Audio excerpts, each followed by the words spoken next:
going on, everybody? It's your boy Adam with another random update. I'm working through the day. It is May 7th. I don't know when you're watching this. It's in the afternoon on May 7th. And I've got some more topics, some more conversation to have with you. I'm taking a break. I got some things done. I'm just hearing random noises. I don't even want to know what they are. I'm still waiting to hear back about this apartment that I looked at. I got some things to talk about with that. In fact, I'm probably gonna hit stop at some point and pull something up that goes along with all of that at some point. But I'm not gonna make you watch me search at my keyboard in real time. I'll just pause and then come back. Today is it's not really an anniversary. I'm calling this like an anniversary period. 1 year to the day after I walked into the apartment after coming home from prison, the dirty career criminal slimebag slumlord came at me. I've been talking about this ad nauseum for weeks. And, it's been, as of today, it's been 34 days since he came at me. And I'm waiting eagerly to find out if an apartment that I want is going to be mine. The guy knows I want it. And, I think he was extremely friendly. And I pick up on things, and I think that he is kind of going through that. He had other people. He told me he already had people that he promised to show it to. I found this on Saturday night at about 9 o'clock. I sent a message through Facebook Messenger. I got a message back. I was told, text this phone number, ask for this guy. And I texted the number. I didn't realize how late it was, to be honest. I might not have done it until the next day, but I got a message right back, said, how about tomorrow at 2 o'clock? I said, that sounds great. Next day, went and looked at it. But while I was looking at it, he said earlier in the week, people had reached out to him and he had promised to let them come and see it, but he wanted to wait until after he was done repainting it. And he wanted to wait until a day or two after the paint had dried. And so I was the first person to look at it after the paint dried, but he said he didn't want to turn around and exclude the people who were waiting to come and see it. You know what they say? Like, some people say first come, first serve, and I was the first one to be like, I'll go get you the money right now. Like, I literally was like, I'll do this right now. And he just, he kind of danced around it a little bit, which tells me he's going to play the game of, I want to look, I've got three, however many people. He made it sound like he had two other prospects that were already lined up to look at it. He's going to weigh all three of them and see which one he wants to have move in. I mean, I would do the same thing. I'm not going to lie. If I had a place for rent and three people came at me at the same time, all three of them said they want it, the first person I would reach out to would be the one that I felt the best about. Who wouldn't do that? Who would not do that? So I put on my, I dressed nicely, I shaved, I was professional.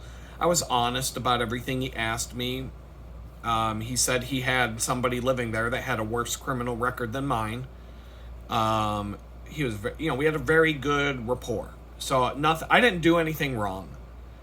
So it's the 7th. Like I said, I'm in this anniversary period. April 3rd to May 17th. May 17th was the day I became homeless. April 3rd was the day I came home. So there's a period, I'm in that same time span a year later. And the parallels are just weird. Like I already spent a whole video talking about the April 3rd coincidence and how I believe God is using that as a piece of synchronicity, the way he speaks to me. God speaks to me through strange coincidences. It's like whenever there's a strange occurrence or a coincidence that seems too much of a coincidence to be just a coincidence, that's what gets me to pay attention, to try and figure out what is God trying to tell me here. Wouldn't it be ironic if May 17th is the day that I go sign the paperwork and make this place mine? And this will be the first day since I got out of prison that I have a bona fide, certified, legitimate, beautiful apartment that feels like a home and not squalor like this fucking place. Not my friend's house, but a place that I could invite them to come over and it wouldn't feel like I would never have anybody come visit me here.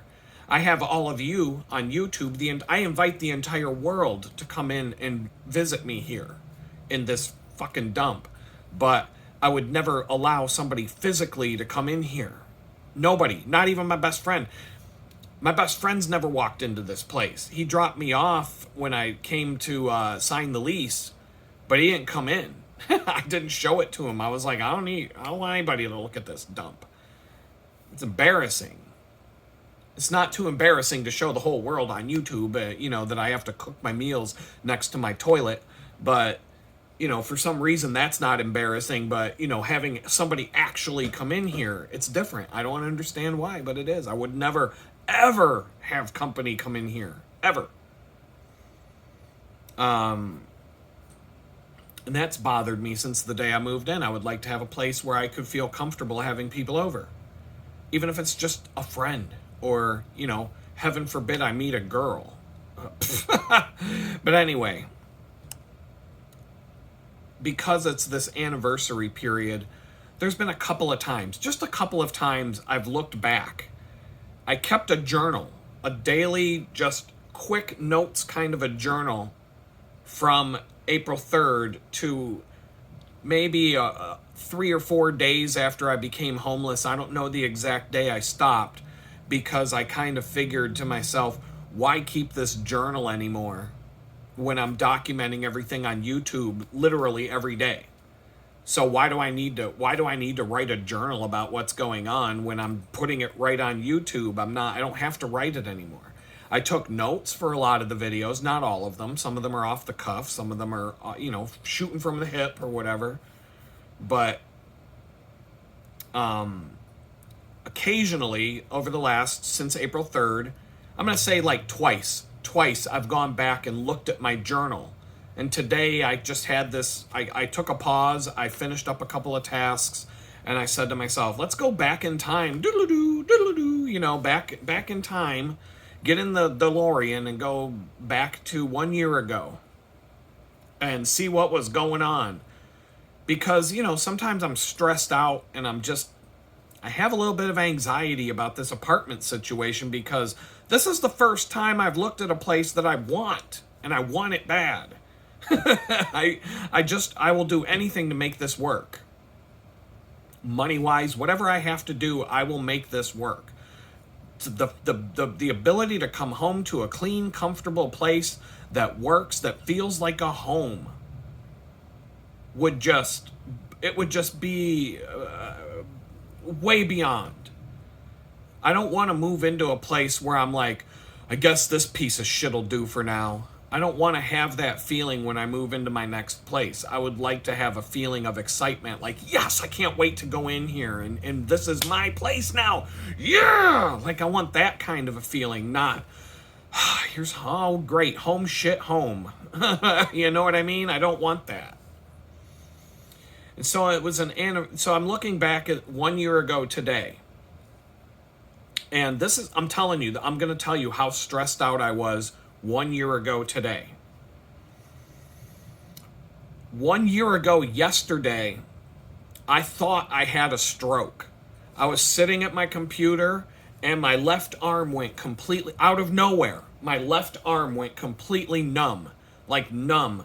Like, have you ever had like your leg fall asleep because you were sitting on it wrong? Or you might be sitting with your arm on a armrest a certain way, and you notice that your arm's going numb, and then you get up and you have all this like pins and needles, and that your leg fell asleep and you can't walk for a minute because you don't have motor control, and you're all that tingly feeling, and that like, oh crap, my leg fell asleep because you were sitting in a bad position or something, and you have to wait a minute for the blood to flow and the nerves to reconnect. And you know what I'm talking about. Everybody, it's happened to everybody.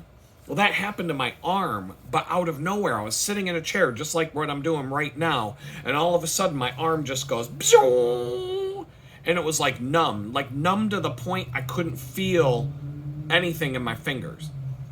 I'm typing and there's no feeling. I'm touching my fingers. I'm poking it with a pin. There's no feeling in my fingers at all. And my arm is completely numb. Numb. And it stayed that way the entire day. The entire day, my whole arm was numb. Numb. I've never felt anything like this. So believe me, I was freaked out. I thought I was having a stroke. And I go to Dr. Google because that's all I can afford. And I'm like, what are the symptoms of a stroke? And I'm reading the symptoms. It doesn't match up. It said that my face should have, especially on the side that my arm went numb, I should have like a droopy face like this and not be able to talk because my face is all blah, blah, blah. Right? And that wasn't happening. I had perfect motor control of my face. There was no droopiness. There was none of that. There were other symptoms. None of them applied. The only symptom I had was my arm went completely numb. Completely numb. And so Dr. Google, I dug into this and I did some research. Turns out that the insane amount of anxiety I was feeling that day or the day before, the day that this happened, a year ago yesterday, the amount of stress that I was having because of my ex and how I was being treated and threatened, and here it's 10 days away from being homeless, and I still didn't know I was homeless, but I knew that this was coming, and I'm preparing for it the best I can mentally. But I'm like walking on eggshells, tiptoeing around this apartment, looking for hidden cameras. Like, is she watching me when she goes to work all day on her phone? I'm like, doing like bug sweeping apps and just trying to find a hidden camera somewhere. And I thought maybe, is that a hidden camera? I don't know for sure. She's not tech savvy enough to install something like that. No, like this. This is what it was every fucking day. And then I was just like, fuck it. If she's watching, she's watching. I don't give a fuck anymore. And, but my arm went numb, completely numb. And Dr. Google told me that it was from anxiety, that it's actually a common thing, that you can be so full of anxiety that your blood flow will get cut off to your extremities or one extremity because your body is like pooling the blood in your heart center. Kind of like when you get hypothermia and your your body will sacrifice your limbs to save your core, and it'll pool all the warm blood into the middle of your body and say, fuck it, you're going to lose an arm or a leg, but I'm going to save your life. And it's kind of like a psychological symptom that happens when you're under a great deal of anxiety. And I've never felt this before, but at the same time, I'd never had anxiety like that before or since. I'm realizing by looking at this journal, I totally forgot about this. Arm numb, I forgot about it. I totally did not remember this at all until I was reminded. Remember, a year ago, you lost your arm. Your arm went numb for more than a day. So a year ago today, my notes were, I thought I had a stroke yesterday. My left arm went numb out of nowhere and stayed that way for the whole day, all night. I'm sitting there watching TV going, oh my God, what's wrong with my arm? Like, I was paranoid, freaking out about, like, am I going to have to go to a doctor with no health insurance and, no money?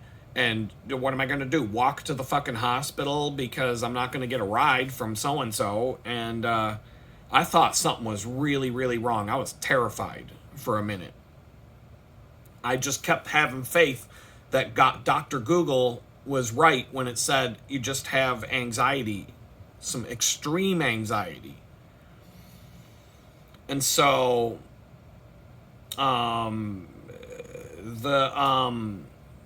my hand on a year ago today, sometime in the afternoon, it was starting to come back to life and feel normal again. There was a little bit of tingly sensation, and that lasted for like 2 more days, to where my arm just felt tingly for a couple of days. And then it went back to normal as if nothing happened.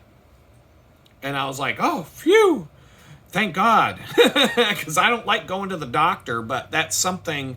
If that had continued for like 3 days, I'd have been like, I gotta go to the hospital. I don't know what's going on, but I gotta go. Crap, but it fixed itself. But it lasted for like 3 days. It did not go away for like 3 or 4 days. And the first 24 hours, I literally could not feel my fingers.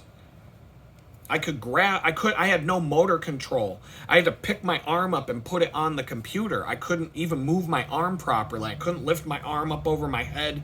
I was freaking out. And I didn't want to say anything about it. You don't want to, if you're weak, it's Sun Tzu. Don't show anybody your weakness. When you're weak, act strong. When you're strong, act weak. When you're strong, act weak, so your enemies will attack you, and then you get up and you pound them. But when you're weak, you have to act strong, because they'll capitalize on your weakness. So I didn't want the enemy to know that something was going on. I just was like, everything's fine. And so, this is the kind of stuff that was going on. I took some more notes that day.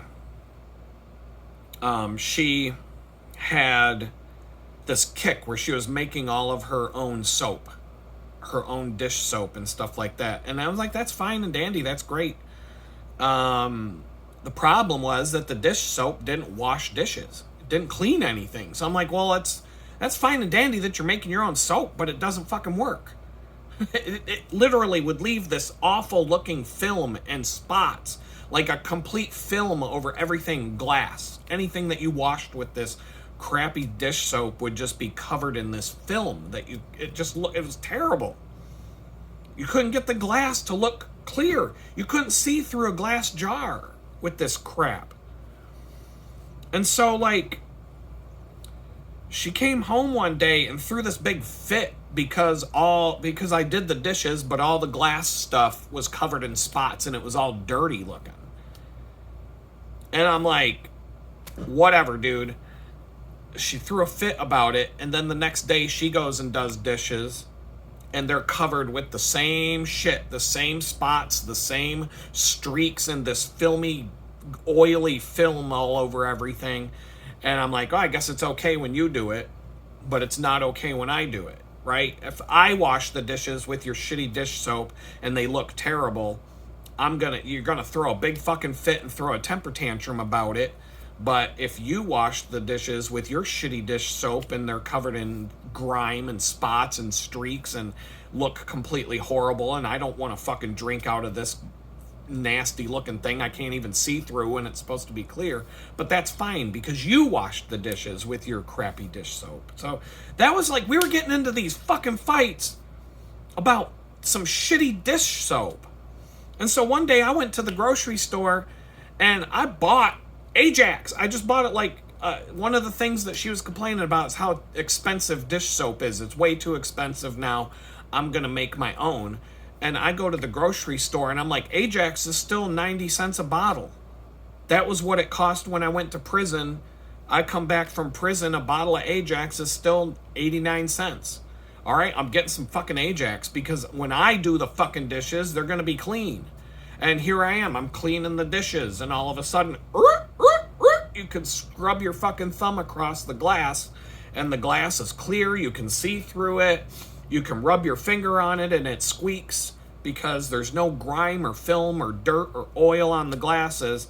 And then we got into a fight because she's like, She's like, don't mix your fucking dish soap with my dish soap or whatever. When you do the dishes, I guess you could do whatever the fuck you want, but I'm not using it. And like, we just got into this fucking fight, this goddamn knockdown, drag out fight over some fucking bullshit dish soap. And I'm like, this is why my arm went numb, because this was nonstop. It was 24 hours a day, 7 days a week. The only break I could get from it was when she would go to work and leave me there by myself.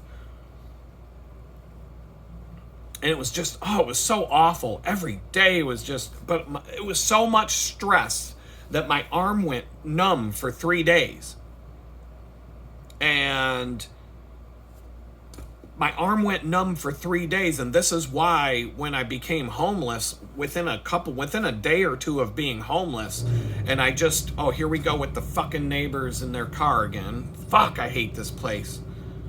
I hate this fucking place. It started out as, I'm not a big fan of this place, but I can stay here for 6 months. And now it's like, I fucking hate every minute living in this fucking shithole. I hate this fucking place. I hate being here. I hate seeing that fucking garbage ceiling. I'm gonna take some close-ups and take you on a tour of all of this fucking retard's handiwork, quote unquote. I gotta put that in quotes.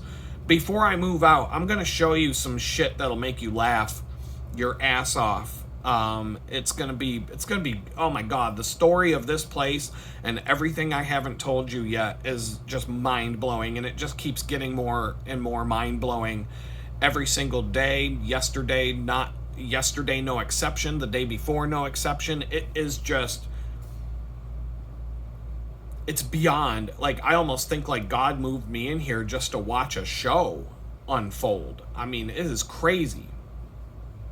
But anyway, back to I had spent 2 days being homeless and realized after I finally took a deep breath and sat outside on a park bench or decompressed for a minute and let it all sink in, I'm like, man, this is better. I just got an upgrade. Being homeless is better than living with her. Holy shit. I should have been homeless a month ago. This was great. It wasn't great being homeless, but man, in comparison to having my arm go numb out of nowhere for no reason for 3 fucking days because I was so stressed out. Yeah, homeless beat the shit out of that. My arm never went numb while I was homeless. None of that happened. And then, so the night a year ago, last night, there was a library right next door to the house, the apartment that we lived in. And I went to the library because they had like every week they would have an author who wrote a book come in and talk to a group of people. And I was thinking about, that would be fun to write a book, but I just wanted to get out of the house and do something and meet people and just feel like a normal human being again. And that's why I wanted to go to church.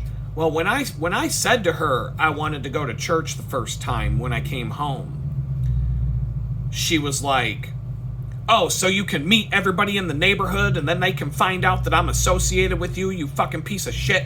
You're gonna go, parading around town telling everybody I'm your girlfriend or whatever, and then I'm gonna be embarrassed every time. All these people in this neighborhood, they're all clients of mine, and I know all of them, and they all know me. And now you're the murderer who just came home from prison, and you're gonna embarrass the shit out of me by getting to know everybody in the neighborhood, and then they're gonna know that I have a convicted felon living here. What the fuck, Adam? I just want you. She basically just wanted me to sit in that apartment and hide from everybody and never go outside and never show my face and never go to the fucking mailbox and check the mail and never say hello to anybody and never introduce myself to anybody, because anything that could come back and be connected to her is too embarrassing. So you just need to fucking pretend that you're not here and that you're not a real person and that you just have, I don't want you out there mingling with the people around here. And then she got into this whole fucking thing about that. And then maybe an hour later, she comes back to me and she's kind of humble and kind of she wasn't going to apologize, but she goes, I just wanted to let you know there's a church down the road. if you want to go there. It's about half a mile down the road, 3/4 of a mile down the road.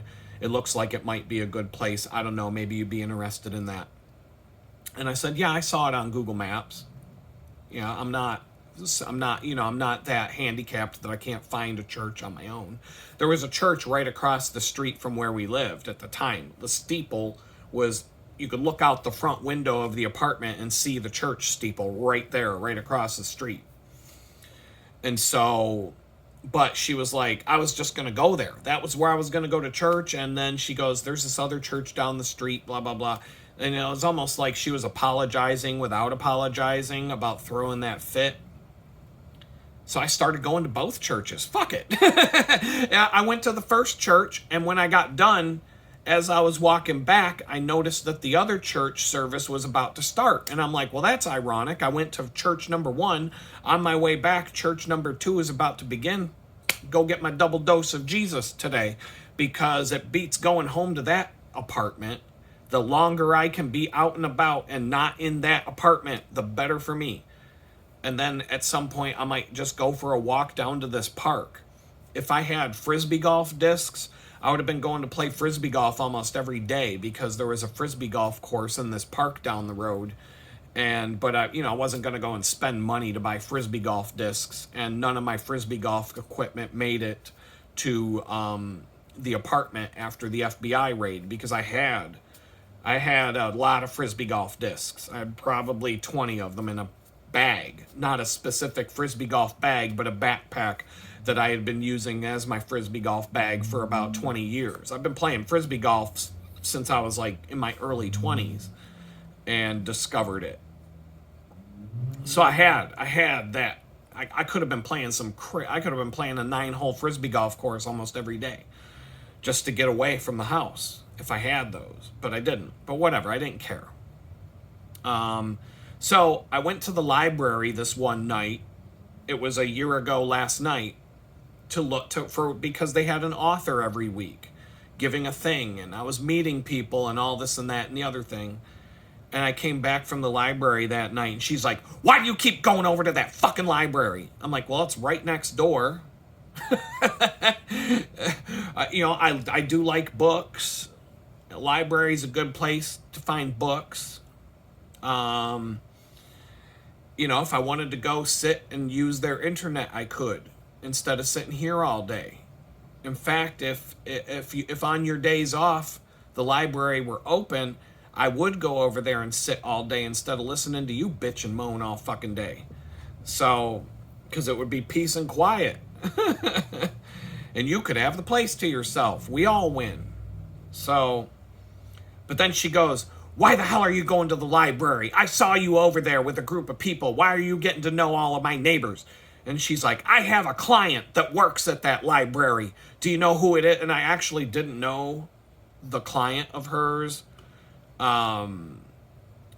got to the point where I was like, you know what? I should just start introducing myself as the convicted felon that used to date so-and-so and we still live together. That should have been like the first thing that comes out of my mouth. Oh, you know so-and-so. Well, I'm the convicted felon that used to be her boyfriend and I still live there. That's how I should have introduced myself to everybody in the community. Just so that but I didn't.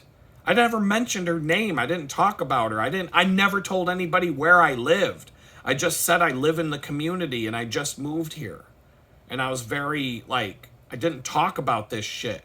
A couple of people dragged some stuff out of me and I still didn't say who I was associated with here. I just said that I came here because I had a place to stay. That's as far as I took it. But she was all paranoid. Oh my God, my clients are all over at that library and you're getting to know them all. And now they're going to know that I'm associated with you, you fucking dirtbag, and blah, blah, blah. And I'm like, holy fuck, just chill the fuck out. She literally wanted me to hide in the apartment 24 hours a day, never come out, never go outside, never check the mail, never go up to the window and look out the window. She literally did not want anybody to know me at all in that neighborhood. And so this is all the shit That was just 2 examples of why I got so stressed out that my fucking arm went numb for 3 days. And I'm looking at this. I totally forgot about this shit. I forgot about the library thing. I forgot about the stroke and my arm being numb for 3 days.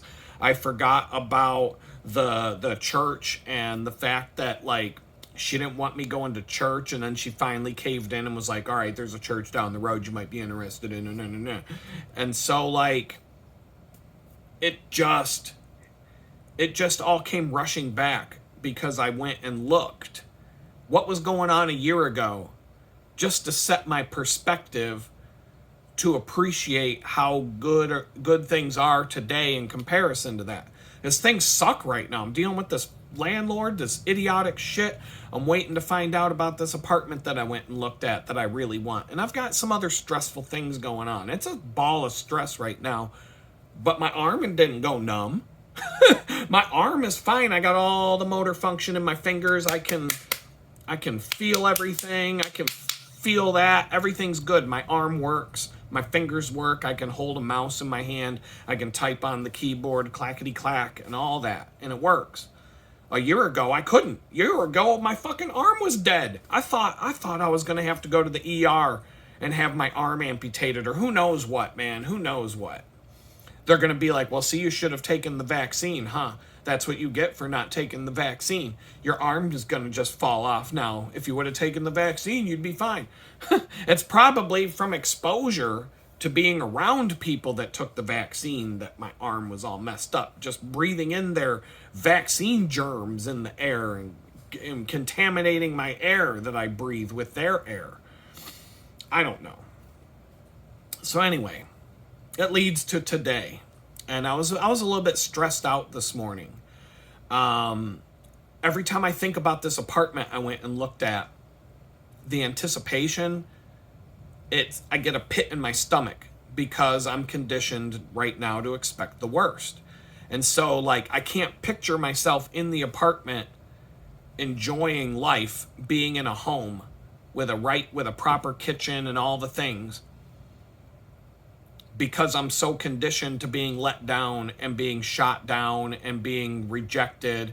I just got the DoorDash rejection. It's not 100%, but from my research, there's, like, I could grovel and get down on my knees and show DoorDash that I'm a changed man and that I have, letters of recommendation and all these different things and rehabilitation and all this and that, and they're just going to say, go eat a dick. It's a 97% chance of being rejected based on the felony that I have on my record. There's a 3% chance they might look past it and let me deliver food, but nope, I'm not good enough. There are criminals who have a 10-year-long criminal history with just crime after crime after crime after crime after crime after crime after crime. They're doing DoorDash. There's illegal immigrants all over Houston. In fact, if ICE wants to deport all the illegal immigrants in Houston, all they'd have to do is sit outside the fast food restaurants and wait for the illegal immigrants to bring out the food, and ask them a question, say, hey, why don't you tell me your name and where you're going today? And no comprende. All right, get in the truck. Get in the truck. You're going back to Mexico. So that's what would happen if ICE would do their job. You could deport all the illegal aliens in Houston just by sitting outside, waiting for the DoorDash drivers to come out. But DoorDash will hire all them. They won't hire me. It's already pretty much in the book. It's not 100%. But it's not even worth my time to try and grovel and appeal or whatever they're gonna do. It's not worth it because they're just gonna tell me to go choke on a dick and fuck off. No, you can't ride a bicycle around delivering bags of food because you're the worst criminal that ever lived. Jeffrey Dahmer had, severed heads in his chest freezer. They'd probably let him do DoorDash when he got home if he didn't get killed. But they're not going to let me. So it is what it is. We're just going to move on. But I'm getting used to just getting shot down and shit on every time I turn around. So you just start to expect it. And it's hard, what you think is what you get a lot of times. And that's true. And I believe in that. But it's hard to break that cycle when all you get is shit on. You know, the occasional things work out. And I also know that from experience, when I start going down that negative road, I'll get something in my head that I'm coming home to one day. You know, I'll be riding my bike home and I'll start to have this vision of, because of all the crazy shit going on in this tiny house situation, a client sent me a check and I thought someone was going to steal it. Do I have any reason to back that up? Do I have any evidence to back that up? No. And it did come about a day later than I expected, which raised my spidey sense even more, but then it came, and I got it, and it was in the mailbox when I came home, and everything was good, and it's done. But I got all worked up about it, and I just kept telling myself, you gotta stop, just stop. It's unfounded, it's not real, just stop expecting the worst in every situation. You gotta figure out how to get past this. And so, of course, with the landlord, or with this guy I met on Sunday about that apartment, now that I found a place I really want, and I'll do whatever I got to do to get in there, I'm already expecting the worst. And it might happen. He might just say, look, somebody else took it. Sorry. And then I've got to turn around and go, I guess I'll move into this other fucking dump. You know what I mean? Like, I'll have that attitude as I move. Just, I'm moving from one dump to the next. Great. At least it's a nicer dump, but it's not going to be something that I want. And there's no guarantee, like, what if this apartment on Sunday, what if the guy turns out to be a complete asshole and he lives in the house right next to the garage? They're not attached in any way. They're two separate buildings. So it's not like we're going to be sharing a wall. But the front door to the apartment and the front door to the house are this and this. They're facing each other. So what if the guy is a jerk and I find out after I move in and now I'm stuck there? And I got to see him every time I come and go. I got to see him every time I go. You know, I didn't get that vibe. I didn't get that vibe off of him at all. He seemed like a really friendly guy and professional. And when I looked at the quality of work that was done building out that apartment, it's a quality job. He put pride and he took a lot of care and he put a lot of pride into it, and it's a good apartment. When you see, you can actually look at something like that, and you know, when I went into this place the first time, I looked around, I'm like, oh my god, this is a fucking dump. And then the more I looked at it a little closer, and I'm like, the shower, if I showed you the shower up close, you'd be like, oh my god, the caulking is so bad. There's like shit that's all loose and falling off. It's like, it's bad. Every single thing in here is bad. It's like the cheapest cheapskate slumlord bullshit you'd ever seen in your life. Bad. Everything. Look at the curtain behind me. It's a fucking strip of Velcro holding that curtain up to the wall. Like, I'm not going to go to the extent of getting a curtain rod when I can just put a piece of fucking Velcro there and slap a curtain to the fucking thing. Like, I'm not even going to go to that extent to make it nice, right? No, this guy, the place I looked at on Sunday, this guy, there's attention to detail, craftsmanship, and quality. It's a totally different experience, and that tells me that the guy cares about the place, that if something breaks, he's going to fix it. You know, and then he's probably going to be easy to deal with. He told me he's going to share his internet connection with me. And I was like, I would rather have my own, and AT&T would do it, and then I'd have a 1 gigabyte upload and download speed, 1 gigabit upload and download speed, incredibly fast internet. But I don't want to dwell on it all day and night, but it is on my mind today, and it was making me nervous. And I was getting this knot in my stomach thinking about everything, what's going to happen when the guy tells me no, or what if he ghosts me and just never replies? And I go out and I get to Saturday this week and I'm like, he completely ghosted me. I'll call him and leave him a message and he won't call back. And then it's just like, you're ghosted. Like, even worse would be being ghosted and just poof, it's gone. So I don't know. And it's like, when I first saw the ad disappeared, and I thought, oh darn, it's gone. because I was really interested in it the first time I saw the ad. And then the ad came back the same day. Like, the ad was gone and it was showing that it was gone. This ad has been removed. And then the ad came back. Like, a couple hours later, the ad was back. And I'm like, that's strange. It had different pictures and stuff. And that kind of made me go, I wonder if this is a scam. But I reached out to it anyway. But yeah, I always have this negative opinion. So the ad disappeared. I'm like, oh, it's gone. Then it comes back with different pictures. I'm like, oh, it must be a scam. But I reached out to it anyway. Then the address is literally 3/4 of a mile away from where I am right now. Just took 15 minutes or less to walk there. 10 minutes, I think. Took 10 minutes to walk over there. And then everything looked, so like, I'm always assuming the worst, and I'm always prepared for fight or flight. Especially now. I'm just hardened. It's like somebody who goes to war is, if you did 2 tours of Vietnam and you're walking around the woods at night and you hear people speaking Chinese in the woods behind you, you're going to be like, what the fuck's going on? You know what I'm saying? The Viet Cong, they're coming. They're coming. No, just a couple of Asian college students are walking around the woods on the same hiking trail you are, but you're going to be ready to throw down.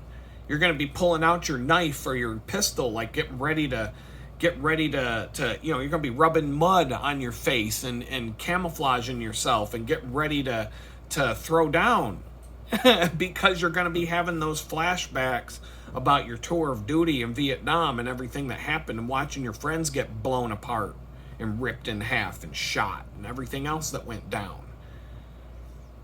So, in my situation's not like that, but I mean, I've been through a lot of shit in the last year, and it's definitely having an effect on me. And so, but I keep watching, I keep going back to this part of the Bible where, I just knew that there was a part in the Bible where, Jesus says, when you pray for something, pray as if you've already received it with the same gratitude and believing that you've already received it, and then you'll have it. And I have a problem with that because you don't always get what you pray for. You don't. That's a fact. If I always got what I prayed for, oh my goodness, you wouldn't even believe what I'd have and what would be done. You don't even want to know. Believe me. I'm just going to leave it there. But I wanted to know the scripture. I wanted to know the exact scripture that we're talking about here. And so I went and Googled exactly what I just said. I'm like, what's that Bible scripture with the, believe what you pray for is real and all that. And it came up with this quote. Jesus said in Mark chapter 11, whatever you desire when you pray, believe that you receive it and you will have it. It doesn't say, believe that you receive it when you see it. You have to be healed in your spirit before you'll see healing in your body. You have to be prosperous in your spirit before you'll be prosperous in the natural. Unfortunately, that was a quote from Houston supergiant megachurch pastor Joel Osteen. And I'm like, oh, great. Whatever, dude. Like, because that's all that dude ever preaches, is that if you don't get all, if you're not flying around in a private jet, living in a mansion, it's because you didn't pray hard enough. Because you're supposed to be able, look at me. I pray every day and I'm flying around. I got 6 private jets. I've got a mansion in 6 different states. I've got a giant mega church that holds 50,000 people to come watch me preach on TV every week. I've got walls in this building that are stuffed full of cash. I've got $20 million hidden inside the walls of this building that the government doesn't even know about. So when they come and arrest me, I've got an escape hatch. I've got a tunnel underneath my mega church that leads to a dinky little airport with my private jet. And I'm going to fly away to another country with all that cash and be like, see ya, bitches. Thanks for the money. So yeah, Joel Osteen, great. Thanks. I'm going to really believe in I'm gonna believe that God's gonna make me prosperous when, you know, this fucking charlatan is the one telling me that I'm not praying hard enough, right? And that kind of leads me back to YouTube here. Jesus, these fucking flies. I'm just gonna jump. Here it is, I think. Yes, this is it. There's a chick on YouTube. I didn't even have to hit pause. It popped right up. Her videos like this pop up in my YouTube feed every single day. I have like told YouTube to stop showing me this girl's videos because I'm just sick and tired of it. And so like there's this girl, her name is Estelle, and she talks about Jesus, but every video is the same thing. It's what they call the prosperity gospel, where the whole entire preaching, everything they preach is about how Jesus is going to bring you riches and Jesus is going to do this and Jesus is going to do that. All you have to do is pray about it and believe you're going to get it.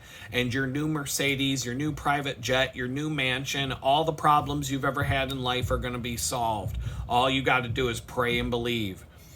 And so, and it's like, when I look at this girl, every thumbnail, it's kind of like, when I look at this girl's videos, it's like, you know how I talk about on YouTube how pretty much every genre that there is will have some dirty slut show up in a thong, in a bikini to do the same thing. So like you've got a genre on YouTube about surviving in the wilderness, and then some bimbo shows up in a thong with her titties hanging out, with her, you know, nipples sticking out like it's 30 degrees outside.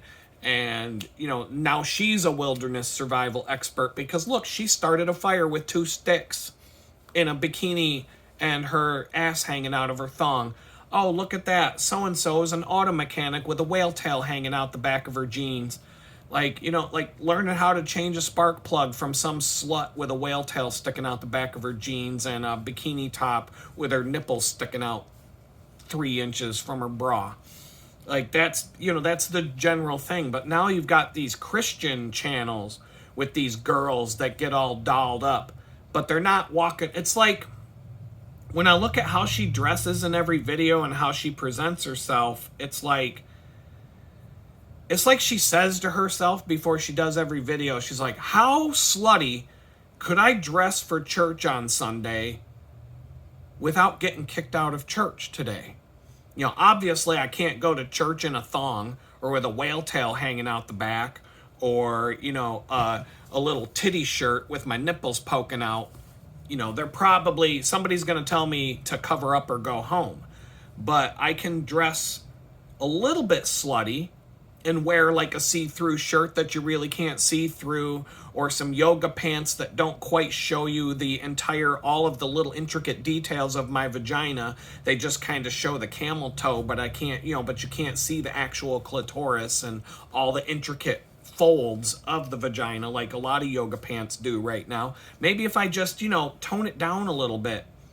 So it's like a lot of these girls are showing up on YouTube, and it's like they all have a HolyFans account. You know, they're like, it's basically like watching HolyFans videos, and I'm sick of it. And it's like, okay, I'm just going to read you the title of all the videos on her video page, and it's fucking garbage. It's like, okay, if you see this video, then God wants to wake you up. You better start preparing in advance. Things are turning around. Wow, your destiny is aligned with heaven. Make sure you're being obedient right now. God led you to this message because you're ready to hear it. Yup, a miracle is coming to you in the month of May. All 24,000 people that watched that video watched this HolyFans chick. All 24,000 people are getting a miracle this May. Everything's going to turn around. But what about next month? She's going to put out a miracle is coming to you in June. You know, the spiritual blindfolds are coming off in May. You'll know exactly where God is. If you're seeing this video today, God led you to watch this. It's all going to change for you, and it's all going to change fast. You were meant to hear this today. And it's just a bunch of Jesus clickbait.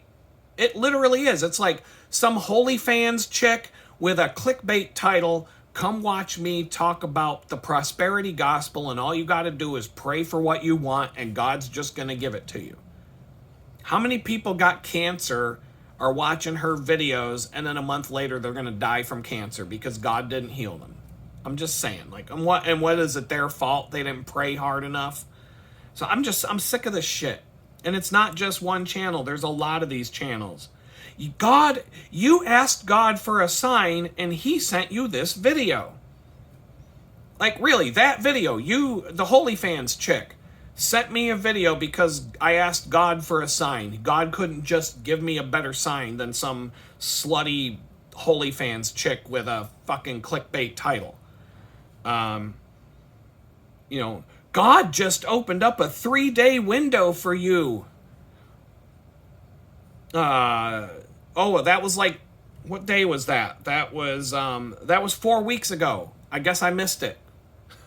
I guess I didn't read the video before my 3-day window appeared, but now it's gone. Shit. Now I'm fucked now. Self-love is an act of godly worship.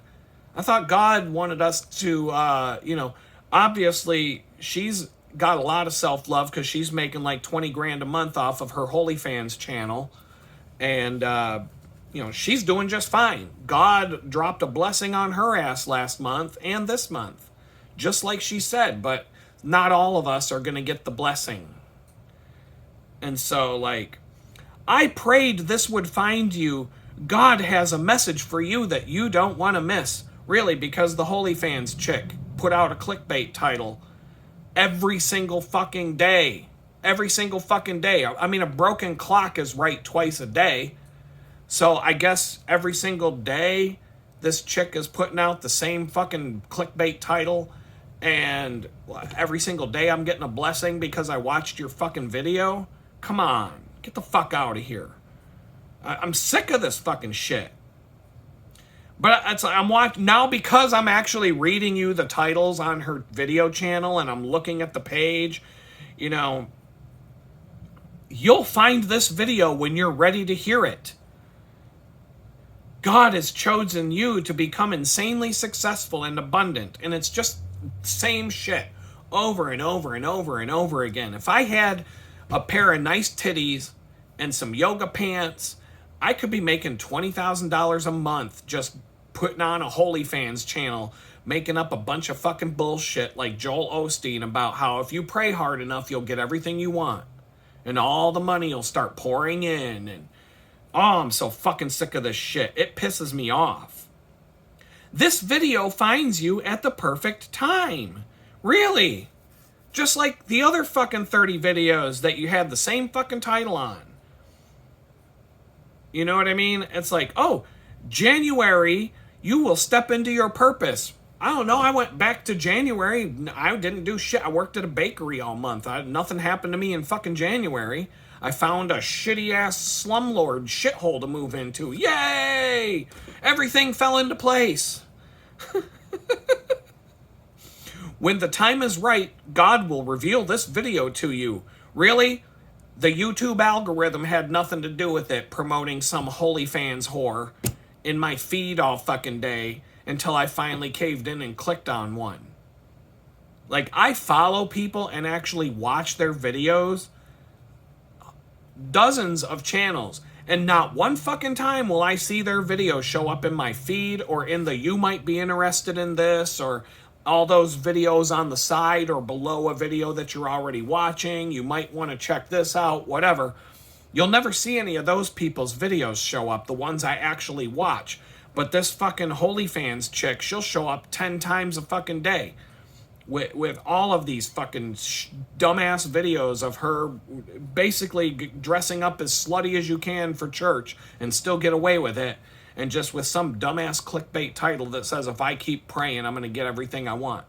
Well, I'm not saying that I don't believe in praying for what you want and all of that. It's in the Bible.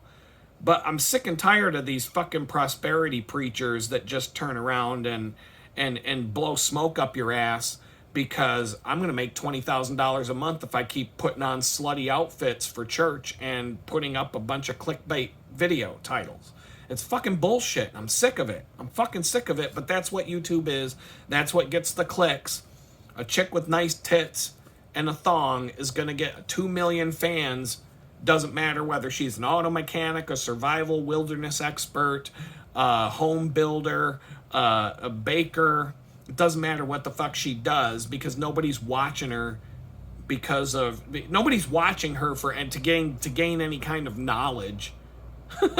They're not all the people that are actually experts in whatever field that is are getting shit on their channels. They might be lucky to get 100,000 followers, and then this dumb cunt in a bikini shows up and gets 6 million followers for saying the same shit. We all know why. So I'm fed up with it. I'm fed the fuck up with it. And so I'm not going to I'm getting rid, but now that I've just clicked on her damn channel, I'm going to get 20 fucking videos a day showing up in my feed. Oh, God's about to bless you tomorrow. All you got to do is watch me in my video and get me more ad revenue. Fuck off, bitch. I got ad blocker turned on. You ain't making shit from me. I never watch any ads on YouTube. So you're not making a dime from me. And I'm not clicking on your fucking video. And every time I tell YouTube to stop showing me the videos keep showing up. Because YouTube, for whatever reason, likes to promote these fucking whores all day long. They want to shove them in your face. Even if you're a girl, I guarantee you, even if you're a woman, they're shoving these fucking OnlyFans and HolyFans whores in front of your fucking screen all day long. Because they want this. They want these dirty whores. They want this OnlyFans culture to take over our society. I heard a statistic the other day that said 1 out of every 10 girls between the age of 19 and 24 has an OnlyFans account. That's 10% of all girls between the age of 19 and 24 are on OnlyFans selling their fucking pussy. 1 out of 10. Now, like, I don't want to, I could get in trouble for saying this, but, there are times I'm surrounded by about 20 girls between the age of 19 and 24. And when I think about those statistics, I'm like, oh, gee, what's going on here? Statistically speaking, there's a couple, maybe, I don't know. I'm just going to leave it there. Statistically speaking, it doesn't mean it is. But if you're in a room with 20 girls between the age of 19 and 24, two of them are my, and I'm going to leave it there. It doesn't need to go any further than that. But I want to read you the actual Bible verse. Mark chapter 11, verse 24, which goes, "Therefore I say to you, whatever things you ask when you pray, believe that you receive them and you will have them."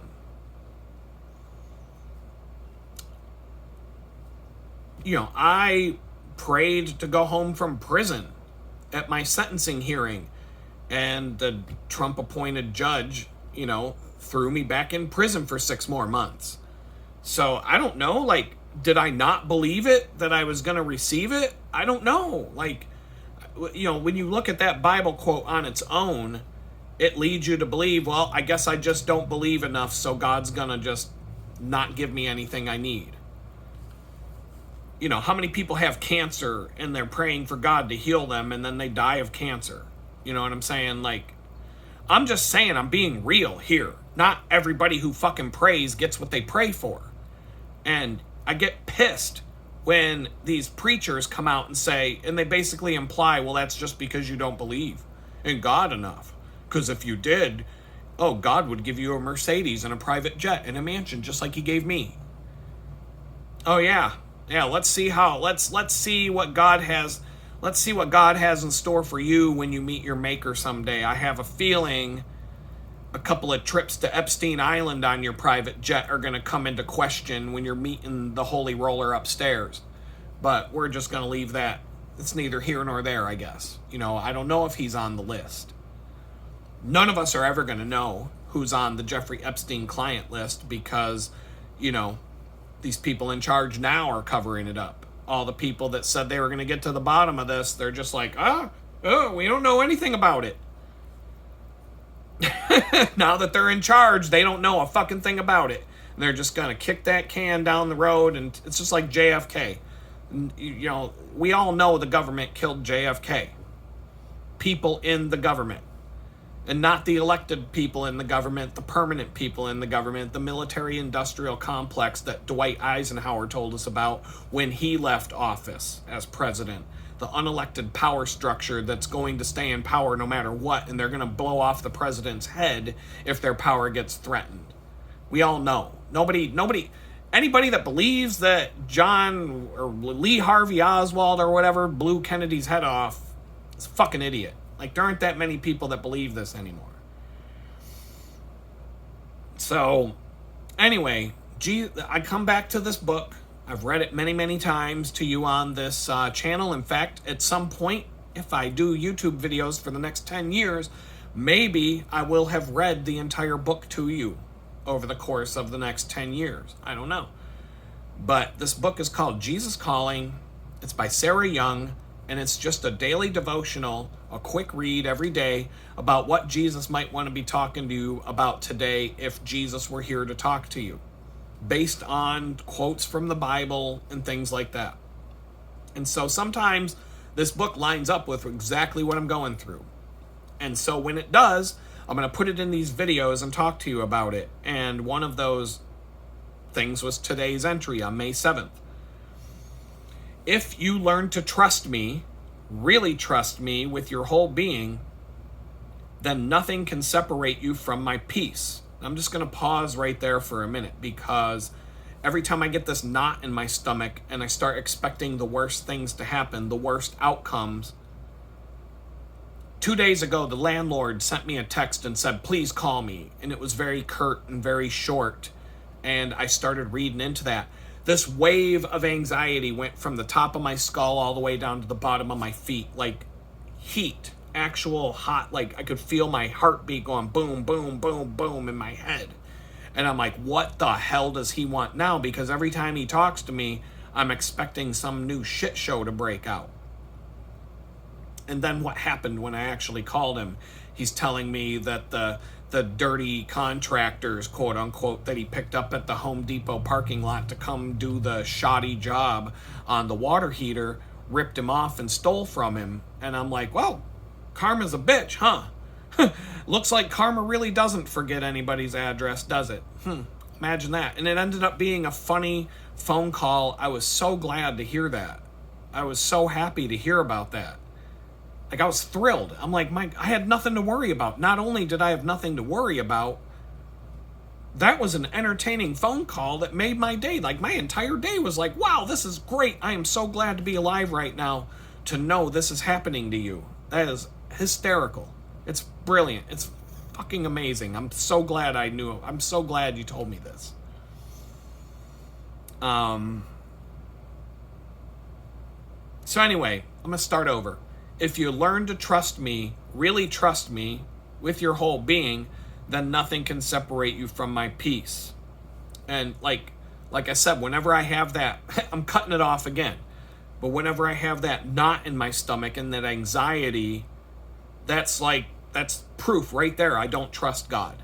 Anytime I get all worried about something, worked up about something, expecting the worst, having fear and doubt and all that, I don't trust God. Boom, it's plain and simple. It's that clear.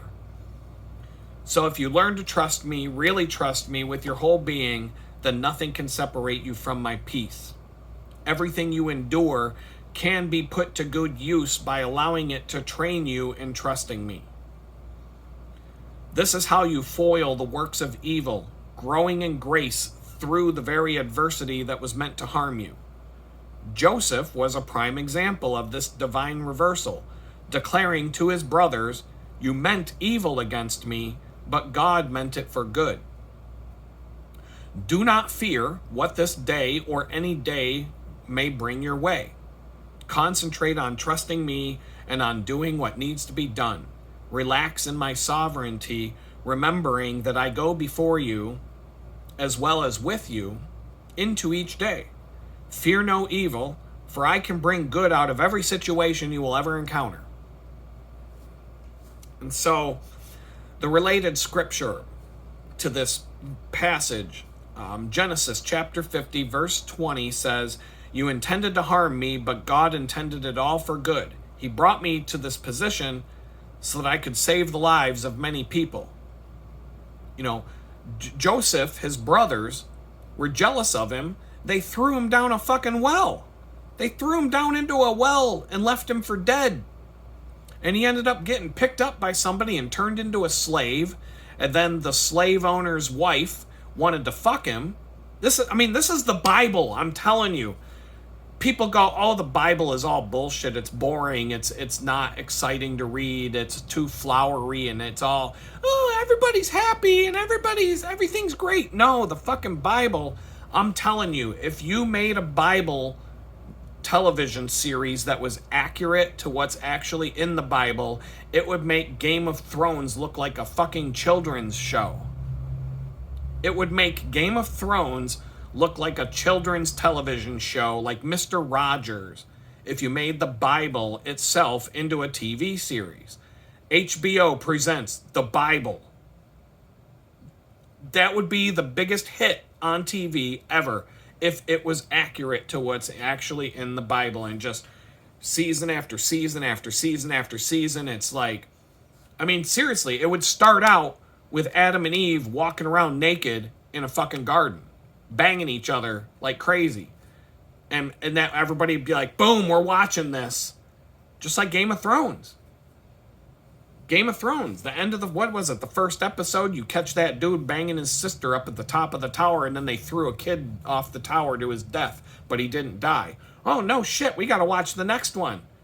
And then 9 seasons later, it's the biggest thing around.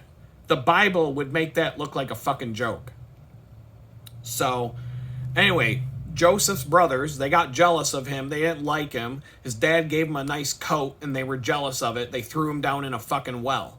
So and left him for dead. Told Dad, "I don't know where he went. He disappeared." Dad's like, "Oh, that sucks." Joseph got picked up, turned into a fucking slave.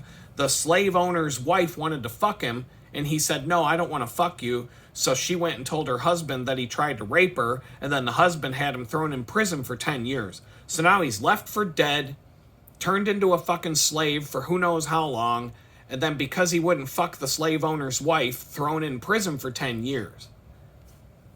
And then, because he had dreams or whatever, Pharaoh found out about his prophetic dreams, and all of a sudden he became second in command in Egypt. And then his brothers show up because there's a famine in the land, and his brothers show up trying to get some food to feed their families, and they didn't even know who the fuck he was, and he knew who they were. Now, come on, what do you think I would do if my brothers threw me down a well to die, and then I was turned into a fucking slave for 10, 15 years, and then thrown in prison for 10 years because I would have fucked the slave owner's wife. I would have just been like, all right, pussy's pussy, let's do this. I've been a slave for 10 years, and you're giving me some pussy. Fuck it.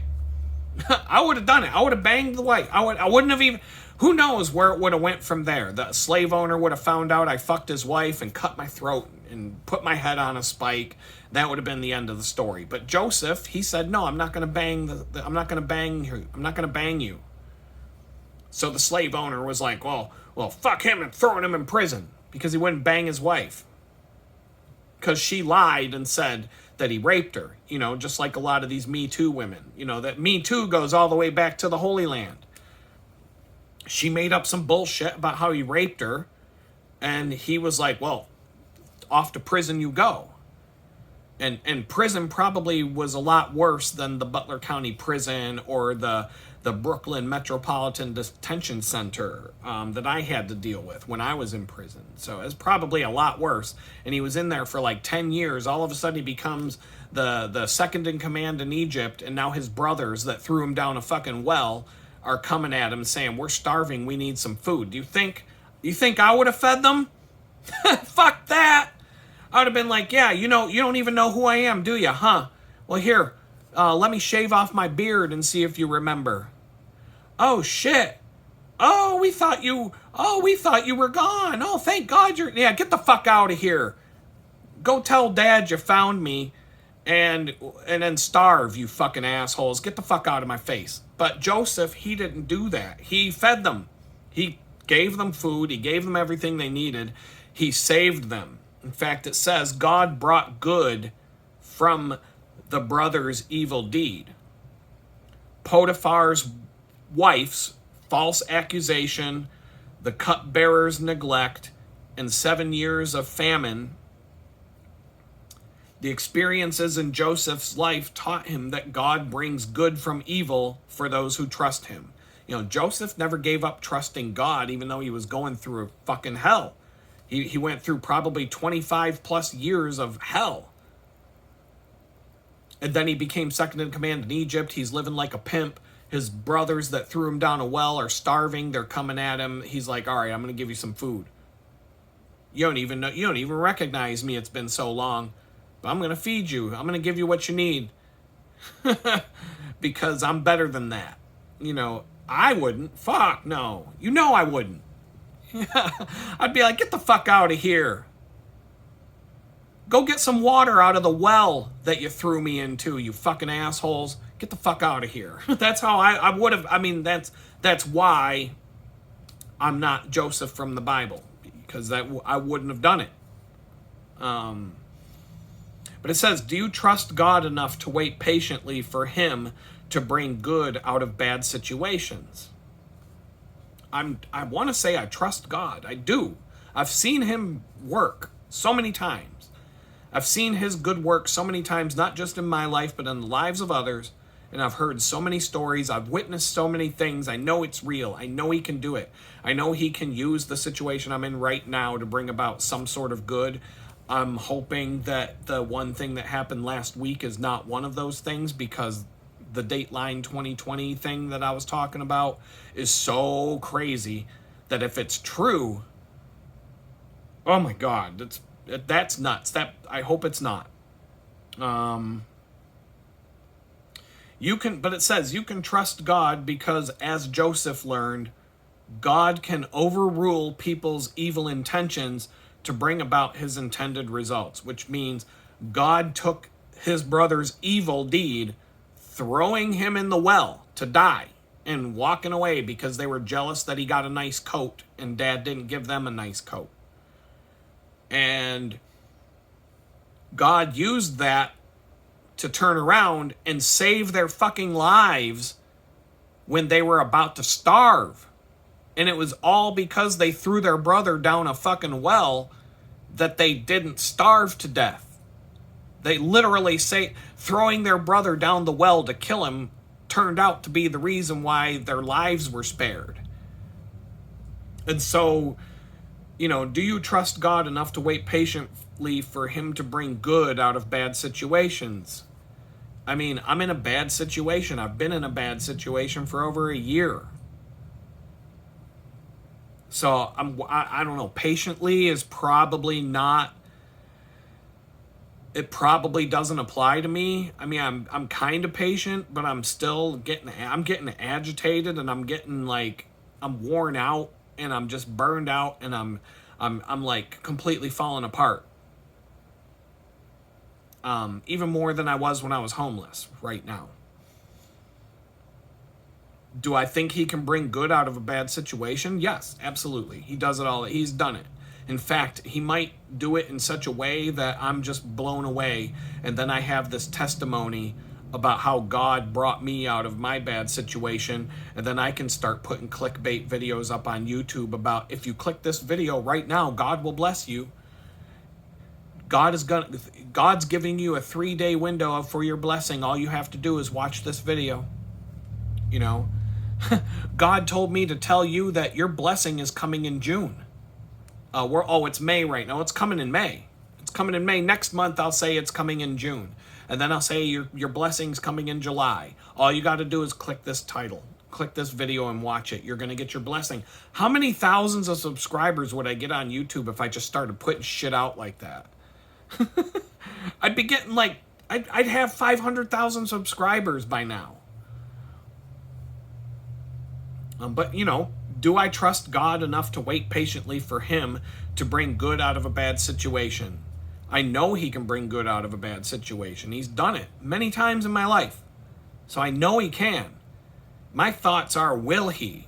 Like, I don't know if he will. I know he can. I got no doubt in my mind about his ability to do whatever he wants. He's God. He's the sovereign king of the universe. There's no other God. There's no other God. He does what he wants. And it says here, you can trust him because of Joseph, as Joseph learned, God can overrule people's evil intentions to bring about his intended results. So, you know, I'm dealing with people and their evil intentions and their overreactions. And I've been shit on by a lot of people in the last year or two over saying some dumb shit on the internet. I have paid my debt to society and I've paid all the interest. And it's like paying off Tony Soprano. You're never actually going to be able to pay off the mafia if you take out a loan from them. There's always going to be more interest and more points. And, you know, oh, well, that you just paid off the late fee for the last payment. And you're always going to have to show up with a fucking envelope for Tony, or your house is going to burn to the ground. It never ends. But, you know, when we talk about, fear and the protection from God, the fact that I don't have to worry about anything because God's got it under control. It doesn't matter. Ultimately, I'm going to go to a better place, and no matter what happens here, that's done. It's in the past. It's over with. The day I leave this earth is the day I ain't got to worry about this shit anymore. And it said, you know, God says in Psalm 23, chapter 4, Psalm chapter 23, verse 4, says, even though I walk through the valley of the shadow of death, I will fear no evil, for you are with me. Your rod and your staff, they comfort me.